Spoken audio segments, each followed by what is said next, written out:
Peking duck is one of the most representative Chinese dishes, but did you know that it didn't become famous around the world until a US president made it so?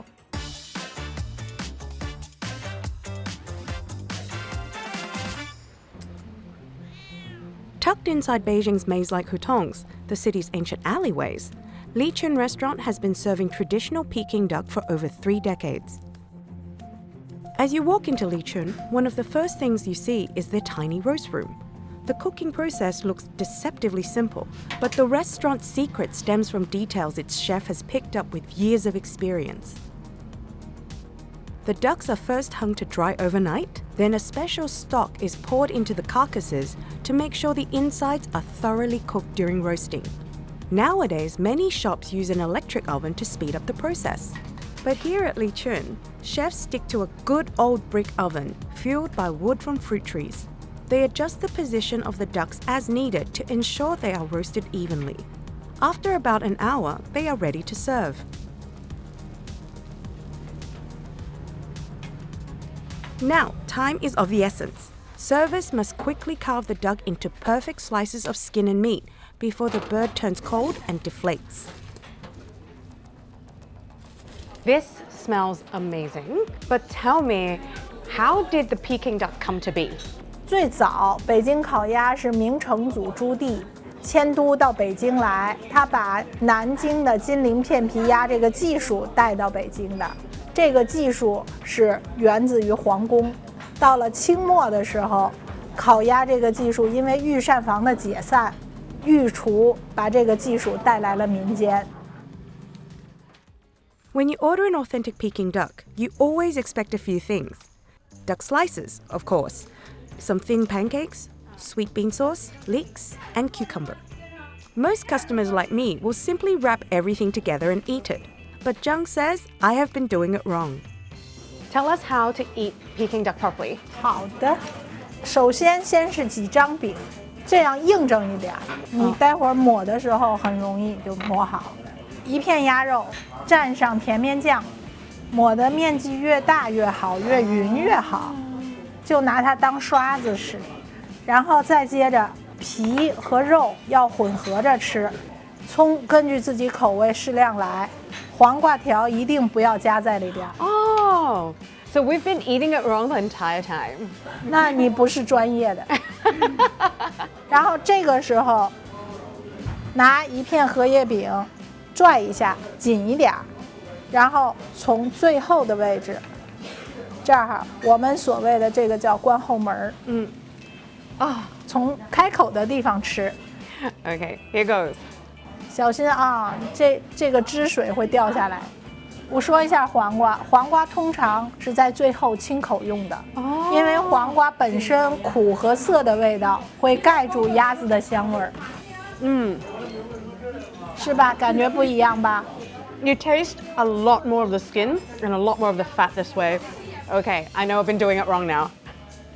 为什么要皮和肉混合着吃？因为它层次感是不一样的。肉是 Q 弹的，皮是更脆一点。Okay, it is a perfect palate cleanser. We've been doing this wrong the whole entire time. So, what does Peking duck mean to Beijing people? Do you guys really, are you proud of it? 在北京人眼里呢，这个是过年过节或者有重大庆祝的时候才要吃的，也不是日常的用餐。咱们70、80年代改革开放以前，如果要北京人吃一顿烤鸭，能自豪好多年，能跟你吹好几年呢。Over the years, history has made Peking duck something much bigger than a celebratory dish. In the 1970s, Peking duck played a part in the rocky relationship between China and the United States. In 1949, Mao Zedong proclaimed the founding of the People's Republic of China. But for decades, the US never recognized the new government, and the two countries backed opposite sides in the Korean and Vietnam Wars. Then, a pivotal moment came in 1971. Premier Zhou Enlai and Dr. Henry Kissinger, President Nixon's assistant for national security affairs, held talks in Peking, knowing of President Nixon's expressed desire to visit the People's Republic of China. It was not only the reconciliation between the two powers that shocked the world. Through Nixon's visit, it was the first time in decades that Americans got to truly see how Chinese people live and eat. Premier Zhou Enlai hosted Nixon at the banquet, and the world saw the president using chopsticks to enjoy a feast of duck dishes, like fried giblets, duck bone soup, and of course, the roast duck. From that moment, Peking duck became a symbol of friendship between China and the United States. Future US presidents, including Jimmy Carter, George H.W. Bush, Bill Clinton, and Barack Obama, were all served Peking duck during their official visits to Beijing. Although Lichun was just a small family-run business, it also attracted important figures and officials from the US and other Western countries, such as former US Vice President Al Gore. 当年美国副总统戈尔来的时候是我接待的，他首先一进门他就说的是你们不环保。我说为什么要环保呢？他说你们这个是烧木材。我说不是的，这个是果木，果木是不成材的，它每10年左右它要淘汰一批，它过了丰果期以后，它会逐渐的衰老、砍伐，然后再重新再种新的树，再重新再长。所以我们其实是在帮它消纳。他说你们中国人好复杂的，就一个一个的卷，他觉得比较麻烦。我说那你感觉是不一样的呀。Now that Peking duck is famous all around the world, have you tried Peking duck in other countries? Other country, no. I just see it. 我就光看一下，我就知道那个鸭子不正宗了。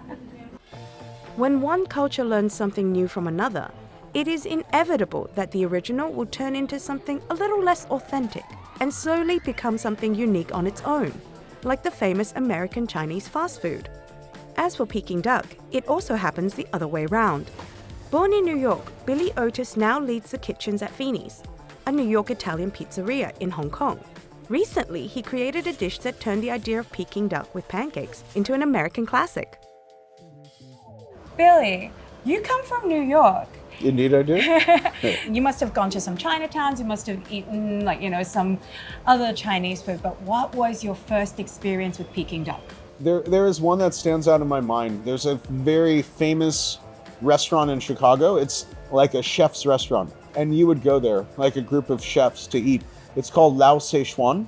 They are famous for their Szechuan food, but they also do a very good Peking duck. And the skin was so crispy, the flavors were on point, they have the beautiful pancakes, and that was like mind-blowing experience the first time that you have it. I almost thought I was having like a Chinese taco. And you've created a pizza in homage to that here, haven't you? Yeah, so this one is very unique. We did an Italian duck sausage, like the Italian spices, and then we seasoned it with a hoisin sauce, plum sauce, a little bit of Lee Kum Kee's favorite black bean garlic sauce, and some soy. So you get all those umami flavors in there, and some honey to help give it good caramelization. We also did a crispy duck skin as a garnish, and then I took the bones from the duck and made a broth and reduced it with a homemade 5-spice.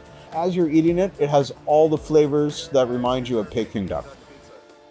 So this is our Peking duck pizza. Ooh, the color's beautiful. So one thing that I want to mention is this is done New Haven style. So New Haven is a place in Connecticut. It's unique because it does a super thin, crispy crust. We are the only pizzeria in Hong Kong that does this. So New Haven style, by technicality, is slightly charred. That means it should have a little bit of darkness. Some people might think it's burnt, but that's New Haven style. I like that combination with the red sauce. Because a lot of places, if they do duck pizza or like trying to pay homage to Peking duck, they forget the red sauce. You go straight hoisin. It's just strong. And then it's not really a pizza. It's more of like a kind of crossover that's not done so in a great way. And I think the duck skin kind of ties it all together. Like the most iconic thing with a good Peking duck is that really good skin, that roasted duck flavor, right? So without that skin on there, it's not going to add up. But I like that you used it as a garnish instead of having like big slices of Peking duck on it, which makes it hard to bite on a pizza. Yeah, I think it's also a bit of a cop-out. A Peking duck pizza doesn't need to be the duck on a pizza. And as you said, it tastes the part. It might not look like a Peking duck, but when you eat it, you taste duck, and it looks like a roast duck. All in all, Chinese food plays such a big part in American food culture. Do you think, like, as an American, that you could live without Chinese food there? I don't think it's possible. just like I said, white rice is a daily staple here in Hong Kong.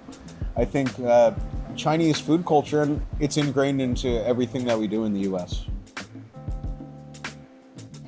When Kissinger recalled his historic trip in China, he famously said, "After a dinner of Peking duck, I'll agree to anything."